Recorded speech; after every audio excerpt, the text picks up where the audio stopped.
আসসালামু আলাইকুম ওয়া রাহমাতুল্লাহি ওয়া বারাকাতুহু। ওয়েলকাম অনিক অ্যাসোসিয়েটসের সবাইকে আন্তরিক শুভেচ্ছা এবং অভিনন্দন। ডিরেক্ট সেলিং মার্কেটিং এ যে ভুলটা আমরা সবসময় করে থাকি, যে ভুলের কারণে নেটওয়ার্ক মার্কেটিং এ আমরা সফল হই না, সেটা হচ্ছে আমরা নেটওয়ার্ক মার্কেটিং ঠিকই সবাই করি, বাট কেন সফলতা আসে না? এটার অন্যতম কারণ হচ্ছে ভ্যালু। আমরা কিন্তু ভ্যালুটা বুঝি না, আর ভ্যালুটা বুঝি না বিধায় নেটওয়ার্ক মার্কেটিং আমরা সফল হতে পারি না। এখন কোশ্চেন থাকতে পারে, প্রশ্ন থাকতে পারে যে ভ্যালুটা কি বা কিসের উপর আমাকে ভ্যালু দিতে হবে। ভ্যালুটা হচ্ছে আমাকে বি এ গুড পারসন, অর্থাৎ আমাকে ভালো ব্যক্তিত্বের অধিকারী হতে হবে। আমরা যদি ভালো ব্যক্তিত্বের অধিকারী না হতে পারি, তাহলে কিন্তু আমাদের সেই নেটওয়ার্ক মার্কেটিং এর সফলতা আসবে না।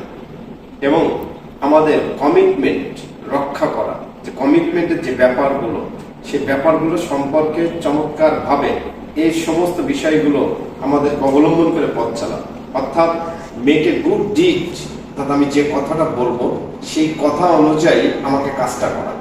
আমরা অনেক সময় এমন হয় যে আমরা যখন কোনো গেস্ট বা ডিস্ট্রিবিউটারকে আমরা মোটিভেট করি, তখন আমরা কি বলি আমরা নিজেরাও জানি না।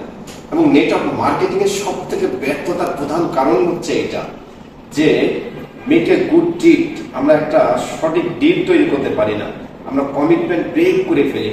এই কারণে নেটওয়ার্ক মার্কেটিং এ কিন্তু আমরা সফল হই না। তো সেই জায়গা থেকে আমাদেরকে খুব চমৎকার ভাবে এই মেক এ গুড ডিড তৈরি করতে হবে, কমিটমেন্ট গুলো রাখতে হবে।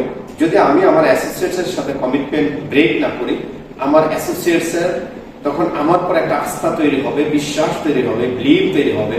আমি যখন যে কথা বলবো তখন সে সেই কথাই শুনবে। সুতরাং আমাদেরকে অবশ্যই নেটওয়ার্ক মার্কেটিং এ যদি ভালো কিছু করতে হয়, এই বিষয়গুলোর উপর আমাদেরকে ভ্যালু দিতে হবে। যদি আমরা ভ্যালু দিতে পারি, তাহলে অবশ্যই নেটওয়ার্ক মার্কেটিং এ আমরা সফল হব। এই জন্য আমাকে আগে কি করতে হবে? ভালো মানুষ হওয়া, আমাকে ভালো মানসিকতা তৈরি করা, ভালো পার্সোনালিটিস তৈরি করা, এবং আমরা প্রত্যেকটা কমিটমেন্ট যেন ঠিক রাখতে পারি, সেইভাবে পথ চলা। যদি এটা আমরা করতে পারি, তাহলে নেটওয়ার্ক মার্কেটিং এ আমরা সফল হতে পারবো ইনশাআল্লাহ। ততক্ষণ পর্যন্ত ভালো থাকবেন, অনেক অ্যাসোসিয়েটসের সাথেই থাকবেন, এবং নিত্য নতুন ভিডিও পাওয়ার জন্য এই চ্যানেলটিকে সাবস্ক্রাইব করবেন। আসসালামু আলাইকুম ওয়া রাহমাতুল্লাহ।